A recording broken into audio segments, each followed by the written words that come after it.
A new dungeon has dropped in Destiny 2, and I just spent all day playing it, grinding it, and bringing you a guide for it. But in today's video, I wanted to give you my opinions on this new dungeon because I think a lot of people want to know, do they think that this season is worth it? Do they think that this dungeon ranks up there with other dungeon experiences? So let's start from the beginning. We have the initial opening area, which has still a mystery tank that we don't understand what that has to do with. It has nothing to do with the catalyst. We have no clue why you can spawn a tank.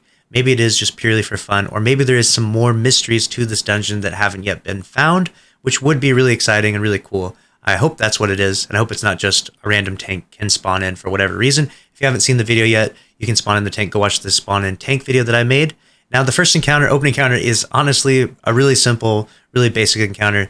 You just chase around the ogres, the snail trail, and then you open the door. But then you begin traversing through this area, and honestly, diving into the water is such a cool experience in Destiny. I actually quite like it a lot. I know it's pretty simple. You're kind of just slow walking, so it's nothing like crazy or game changing, but it's cool, especially after playing the game for 8 years. It's cool to experience what it's like to actually dive into the water for the first time ever and experience what it's like, especially because as Guardians for the past 8 years, anytime you dip your pinky toe into water, we instantaneously die. So getting to submerge ourselves through water, like you can see here in the gameplay behind me, was kind of cool. And I actually don't mind the diving. And I think that the traversal areas through this dungeon are probably S tier if you're into the traversal and into the skybox and the experience and all of that. They're probably some of the best. But the dungeon overall, we eventually get to that first encounter. And the fact that it mixes the underwater diving with the encounter, I actually liked a lot. And I thought it was really cool. And apparently it's pretty challenging to solo this. Comment down below if you're actually planning on soloing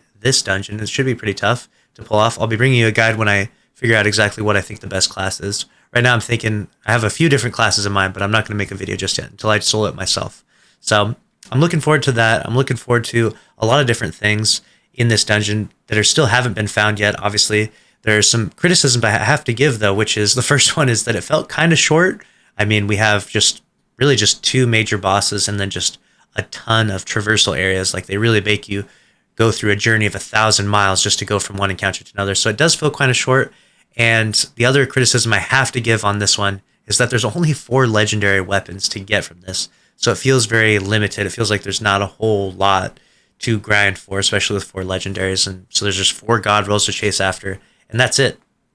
So those are my biggest criticisms, but overall it played really well. It was actually pretty fun, pretty challenging. I highly recommend that you get in there and get to trying it. Obviously, if you've watched my videos or watched the stream or anything, then you've kind of gotten the gist of the experience. And I think that it's one of those Destiny experiences that you probably would really enjoy, especially if you do enjoy the Destiny franchise. So overall, I'm going to give this dungeon a 7 out of 10 for its overall rating. And I feel like I give a lot of 7 out of 10s for Destiny content, but I feel like I'm going to give this one a 7 out of 10.